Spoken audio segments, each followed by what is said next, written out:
Hi, everyone. So, Steven Pinker is a cognitive psychologist and linguist. Probably a lot of you have heard of him. In 2011, he published an amazing and famous book called The Better Angels of Our Nature.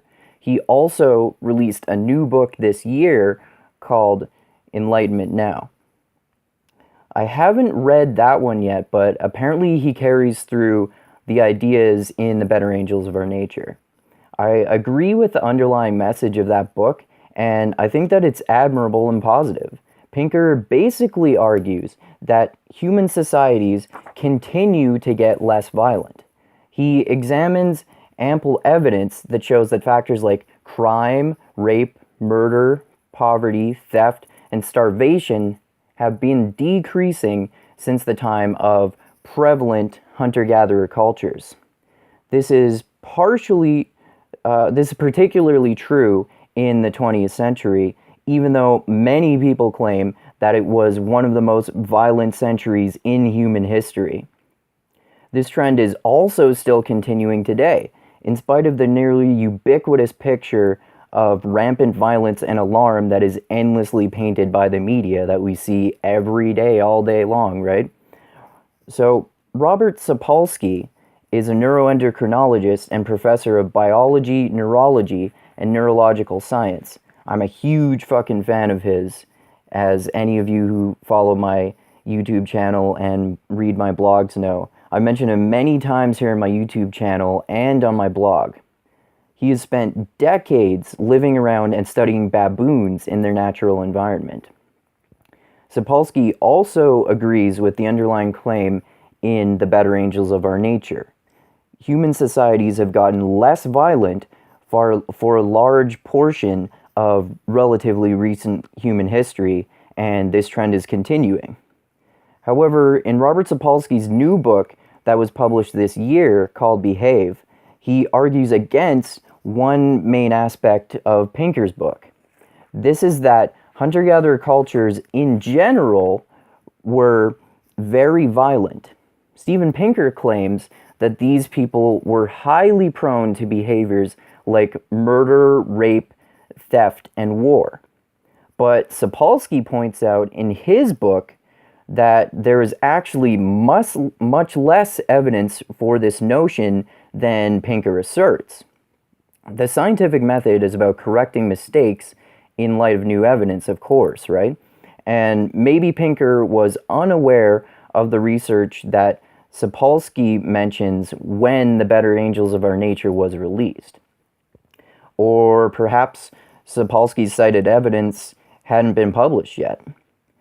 Hanlon's razor is always an important principle to remember, in my opinion. A lot of people have heard of Occam's razor, right? Well, Occam's razor, I'm paraphrasing it here, but it goes something like, ignorance is often mistaken for malice. I think that's always important for everyone to remember, because we assume that people have bad intentions, but they very rarely actually do.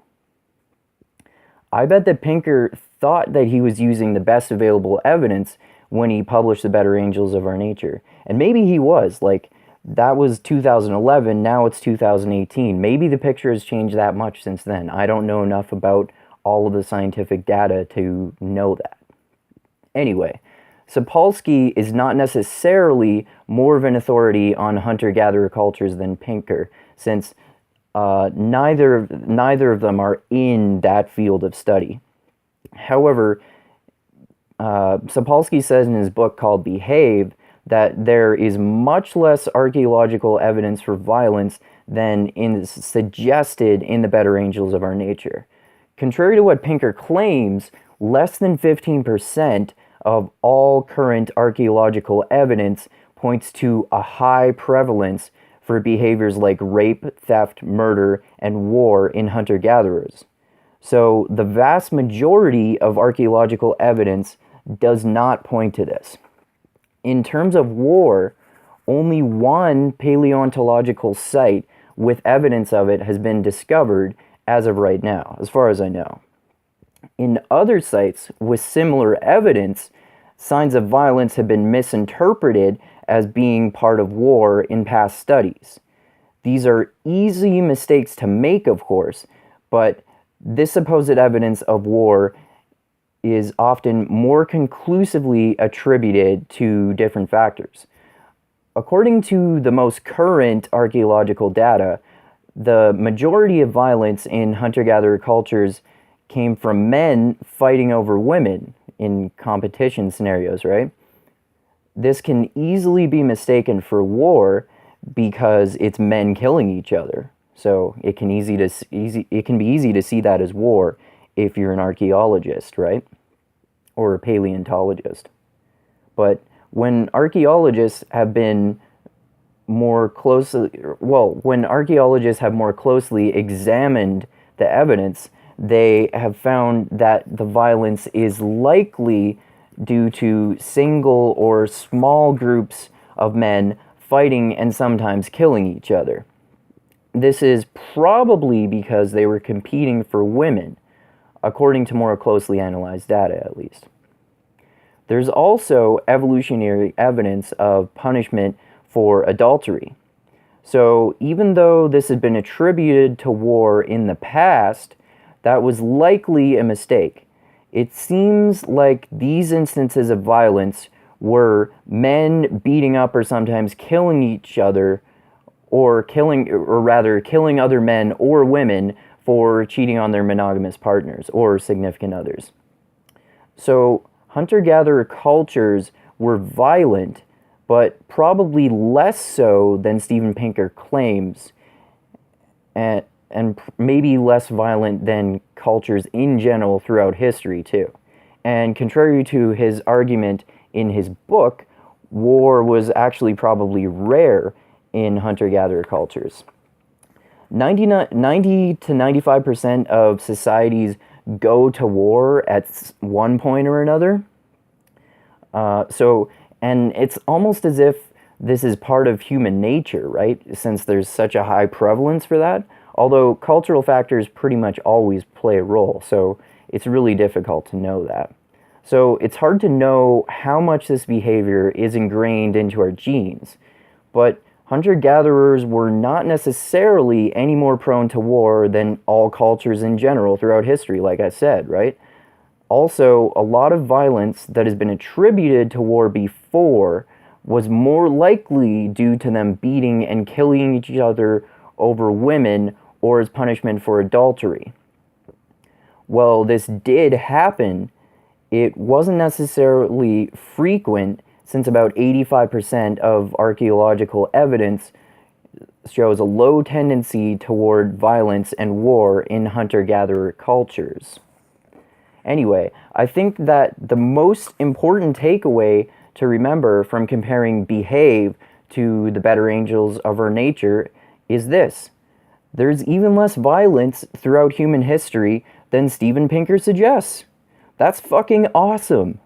Not only are societies improving and becoming less violent, our ancestors were also probably much less prone to that type of behavior than we previously thought. Humans were not necessarily steeped in violence, rape, murder, theft, poverty, hunger, and war. And we're still getting better and less violent. That part of Pinker's argument seems true. So this is cause for fucking celebration, man. It's a celebration, bitches.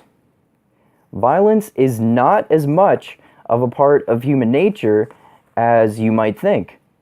We're doing great. Don't believe the alarmist stories that the media paints all day long, every day. They're not the way that the world actually works.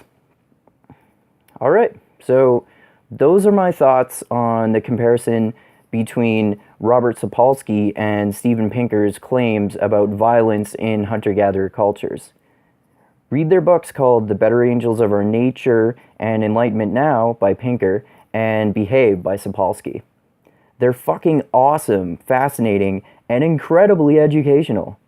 Put those sexy ideas into your brain. Anyway, like I always say, thank you so much to everyone who is already my patron on Patreon and has subscribed to my channel. And thank you so fucking much to anyone else who becomes my patron and who subscribes to my channel. I'd appreciate the fuck out of that. You have no idea how much it means to me. Alright, I love you all. Keep being the tiny beam of light that shines through the almost impenetrable darkness in the world. And always remember this: the funk cures all. Alright, adios until next time.